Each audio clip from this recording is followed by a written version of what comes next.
finding the man they say could have caused the crash that injured New Jersey's governor. And right now, Governor Corzine isn't able to talk. That's because he's under heavy sedation, currently on a ventilator. He also had to go into surgery again today for another procedure.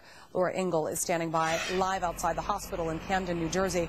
So, Laura, first, let's ask you, why the governor had to go into this second surgery today, and what are doctors saying about his condition?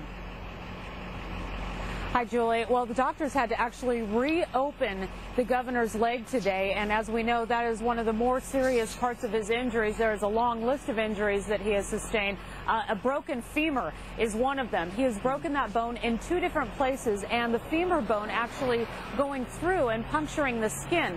So there is a risk for a lot of infection, and of course that is a huge concern for doctors here. So they reopened him today to do what they call a clean-out procedure, and that's not where it ends. They're going to have to go back in on Monday to do a 3rd procedure on his leg to make sure that that area does not become infected. An infection could lead to pneumonia. Right. This could be a possibly deadly femur injury. So they're making sure that that is kept clean. Okay, so for days we've been waiting for New Jersey State Police to be able to track down the driver who they think caused this crash, this hit and run. But he's not being charged with anything. Why is that? Well, as it turns out, this is a 20-year-old man who was on his way to a casino in Atlantic City. He was a worker there, and apparently he had swerved. He had gone off on the side of the road and overcorrected and then caused the accident in back of him. He thought that he had actually avoided an accident and apparently was unaware that he had caused this. So once they did track him down and they interviewed him, they understood that they didn't believe that he was actually involved in the sense that he knew what he had done as in a hit and run. And also, he is a driver with special needs. We say that in quotes. Unsure exactly what that means, and we are waiting for a statement from New Jersey state authorities in the next hour about what this special needs means as far as his license. And, the reason for all of Corzine's injuries listed there, the fractured collarbone, the fractured sternum and ribs, fractured lower vertebrae, broken left leg. I mean, this all, of course, could have been prevented had he been wearing his seatbelt. And there are reports that he never wears his seatbelt. In fact, his own staff is saying that he should get a ticket and a fine for the violation. His own staff is saying that?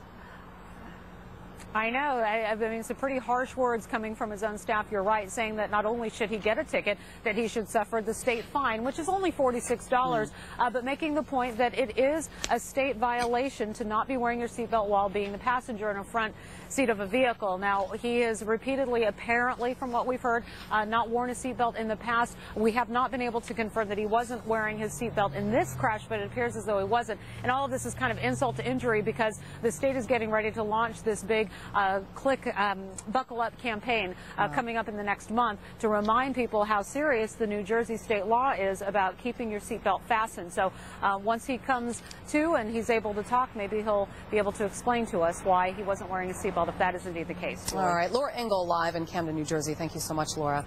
And coming up, much more ahead on the rundown. Don Imus fired for using racial and demeaning slurs against women, but rap artists do it all the time, and they don't get the boot.